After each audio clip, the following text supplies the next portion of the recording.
it always raises concerns about the stability of Saudi Arabia. And there are a lot of questions externally, particularly when you look at Western media like the New York Times, like the Wall Street Journal, about what's going to happen next in that country. Is a coup possible? What's your take on it? Well, obviously, in any of these monarchies in the Arab Gulf, you have these questions that are raised. Equally, that could be raised here in Dubai or Abu Dhabi and the UAE or anywhere.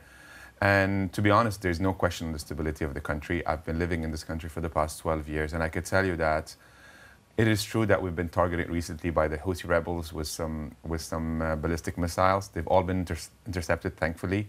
It is a new, I would say, reality, a byproduct of the Yemen war. It is definitely not good to have for the country, but it is something that we never felt endangered by that. And I think they fired towards Riyadh, they fired towards Aramco, they also tried to fire toward the holy mosques of Mecca and Medina at a point as well. And I think the Saudi Air Force has been doing a great job.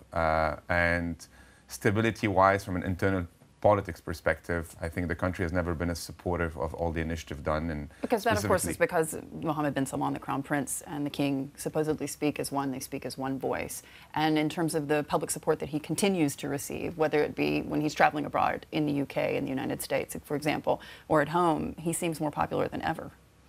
Well, he is, and I think there's a contrast a bit between what you hear out in the West and what happens on the ground in Saudi. You know, the Saudis are #1 tweeting country in the world on a per capita base. So the support that the Crown Prince have for his initiative and the opportunities that he's, I think, undertaking to provide for his population, specifically the youth that he's addressing with all these reforms. Let's not forget this country, 2/3 of its population is below 35 years old.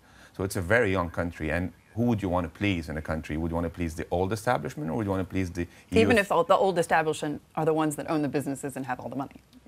But the masses, the employment opportunities, I would say the time bomb from a demographic perspective, it's one of the youngest countries in the world, growing at 2 to 3% a year.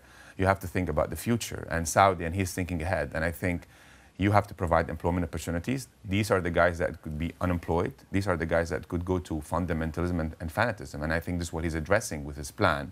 And I think it's a bit, I would say, it's sad to say, but it could be a bit irrelevant to please the older establishment, or I would say the older demographics. And I think he's addressing this population. I think this is his kind of like a yardstick of success, is their satisfaction. Hey everybody, it's Hadley Gamble from our new CNBC Middle East Bureau in Abu Dhabi. Thanks for stopping by. Now, to watch more, you can try one of the videos that just popped up on your screen. And don't forget to subscribe.